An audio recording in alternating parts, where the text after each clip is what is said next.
આજે તો નાસ્તો બનાવી રહ્યા છે ચંદ્રકાંત. તો ગાઈસ ખાઈ પીને અમે નીકળી આવ્યા હતા અને હજી તો સુરતમાં જ છે. ભાભીની આજે એક્ઝામ હતી બેંકની, એટલે એ લોકો સુરત આવેલા હતા. હમણાં વાગ્યા છે 3:30 અને એમનો છૂટાનો ટાઈમ 5 વાગ્યાનો છે. તો ત્યાં સુધી અમે વેઇટ કરીશું, પછી ભાભી આવી જાય એટલે પાછા જતા રહીશું.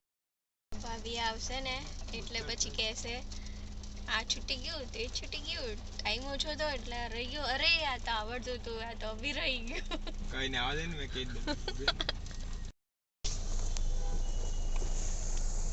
મસ્ત પોપટ થઈ ગયો છે. ભાભી આવી ગયા પણ કઈ બોલ્યા જ નહીં. તો ગાઈસ ઘરે આવી ગયા છે. મળીએ નવા બ્લોગના સાથે. વિડીયો પસંદ આવ્યો હોય તો લાઈક કરજો અને આપણી ચેનલને સબસ્ક્રાઈબ કરજો. ઓકે ગાઈસ, બાય, કાલે મળીએ.